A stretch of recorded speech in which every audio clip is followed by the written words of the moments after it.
1953 का ईरान आज के ईरान जैसा नहीं था।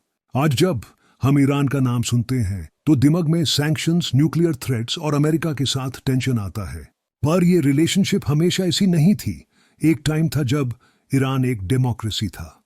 लोग वोट करते थे, पार्लियामेंट का रोल था और पावर सिर्फ एक रूलर के पास लॉक्ड नहीं थी। आज का ईरान समझने के लिए हमें समझना होगा कि वो बना कैसे, और उसका जवाब मिलता है 1953 में ऑपरेशन अजैक्स के साथ। उस टाइम ईरान टेक्निकली एक मोनार्की था, मतलब एक शाह था, लेकिन शाह के पास पूरी पावर नहीं थी। कंट्री के पास पार्लियामेंट थी, इलेक्शंस होते थे और गवर्नमेंट का एक्चुअल कंट्रोल प्राइम मिनिस्टर के पास होता था। 1951 में प्राइम मिनिस्टर बने मोहम्मद मोसादेग।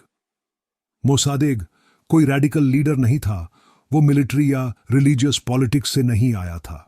वो एक सिविलियन पॉलिटिशियन था, एजुकेटेड था और डेमोक्रेटिक प्रोसेस में बिलीव करता था। उसका विजन सिंपल था, अगर ईरान इंडिपेंडेंट कंट्री है तो उसके रिसोर्सेज पर कंट्रोल भी ईरान का होना चाहिए, और ईरान का सबसे इंपॉर्टेंट रिसोर्स था ऑयल। उस टाइम ईरान दुनिया के रिचेस्ट ऑयल रिजर्व्स के ऊपर बैठा था, पर फिर भी ईरान अमीर नहीं हो रहा था। रीजन सिंपल था, ऑयल ईरान का था पर कंट्रोल ब्रिटेन की कंपनी के पास था। Anglo Iranian oil company Iran का ऑयल निकालती थी, प्राइस डिसाइड करती थी और प्रॉफिट का मेजर हिस्सा ब्रिटेन ले जाता था। ईरान को सिर्फ लिमिटेड रॉयल्टी मिलती थी। मोसादेग ने इस सिस्टम को देखा और बोला, ये इंडिपेंडेंस नहीं है, तो उसने पार्लियामेंट के थ्रू ऑयल नेशनलाइज कर दिया। मतलब ऑयल पर ईरान का डायरेक्ट कंट्रोल। ये डिसीजन लीगल था, कॉन्स्टिट्यूशनल था और डेमोक्रेटिक प्रोसेस से हुआ था। पर ब्रिटेन के लिए यह सिर्फ इकोनॉमिक लॉस नहीं था, ये एक डेंजरस प्रेसिडेंट था। अगर ईरान कर सकता है तो कल कोई और कंट्री भी अपने रिसोर्सेज पर कंट्रोल मांग सकती है। ब्रिटेन ने पहले लीगल प्रेशर डाला, सैंक्शंस लगाए, ईरान को आइसोलेट करने की कोशिश की।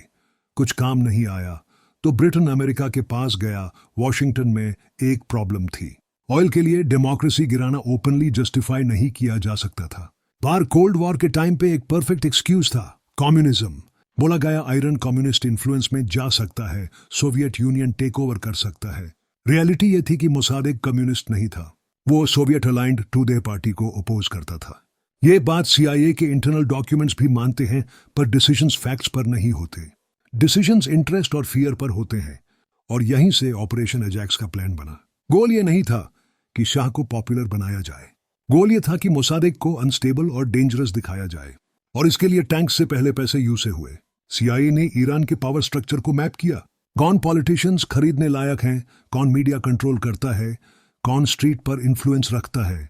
पॉलिटिशियंस को ब्राइब किया गया, मीडिया को फंड किया गया, न्यूज़पेपर एडिटर्स को बताया गया कौन सी लैंग्वेज यूज करनी है। रोज एक ही मैसेज रिपीट हुआ, गवर्नमेंट कंट्रोल खो रही है, इकोनॉमी कोलैप्स हो रही है, कंट्री अनस्टेबल हो चुकी है। ये प्रोसेस एक दिन का नहीं था, रोज थोड़ा थोड़ा परसेप्शन बेंड किया गया, फिर रिलीजन को यूज किया गया, सर्टन क्लेरिक्स को फंड किया गया ताकि मोसादेग को एंटी इस्लाम दिखाया जा सके। और फिर सबसे डेंजरस स्टेज आया, street chaos. Street violence natural नहीं थी, गैंग्स हायर किए गए, उनको कैश दिया गया और रायट्स करवाए गए, कभी शाह के नाम पर, कभी शाह के खिलाफ। पर्पस साइड लेना नहीं था, पर्पस ये फीलिंग क्रिएट करनी थी कि कंट्री अनगवर्नेबल हो चुकी है। इस बीच शाह का रोल समझना जरूरी है। शाह का नाम मोहम्मद रेजा पहलवी था। वो पॉलिटिकली इनसिक्योर था और पब्लिक सपोर्ट लिमिटेड था। वेस्टर्न पावर्स के लिए वो यूजफुल था क्योंकि वो कोऑपरेटिव था। पहला कूप अटेम्प्ट फेल हो गया, शाह पैनिक में ईरान छोड़ के भाग गया। इस पॉइंट पर ऑपरेशन रुक सकता था, पर सीआईए ने स्टॉप नहीं किया, प्रेशर डबल हुआ। ज्यादा फाइज, ज्यादा प्रोपेगेंडा, ज्यादा कैओस। कुछ ही दिन बाद सेकंड अटेम्प्ट सक्सेसफुल हो गया। आर्मी के कुछ यूनिट्स मूव हुए, टैंक सड़क पर आए, पब्लिक रेजिस्टेंस नहीं आया क्योंकि लोग ऑलरेडी थक चुके थे, तो मोसादेग अरेस्ट हुआ। इलेक्टेड गवर्नमेंट खत्म हो गई। शाह वापस आया, इस बार डेमोक्रेसी के साथ नहीं। उसने एब्सोल्यूट पावर ले ली और सीक्रेट पुलिस बनाई, सावक। ऑपोजिशन सप्रेस हुई, फियर नॉर्मल हो गया। पीसफुल पॉलिटिकल चेंज का ऑप्शन बैंड हो चुका था, और जब पीसफुल चेंज बैंड होता है तो वायलेंट चेंज इनेविटेबल हो जाता है। 1979 में इस्लामिक रेवोल्यूशन हुई, और आज का ईरान वही रिजल्ट है जो 1953 में शुरू हुआ था। डिकेड्स बाद सीआईए ने क्वाइटली एक्सेप्ट किया कि ऑपरेशन अजैक्स रियल था, पर कोई पनिशमेंट नहीं हुई। ऑपरेशन अजैक्स सिर्फ एक कूप नहीं था, ये एक ब्लूप्रिंट था।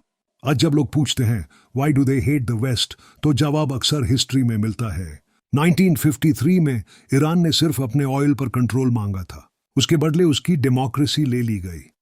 और ये स्टोरी सिर्फ ईरान की नहीं है,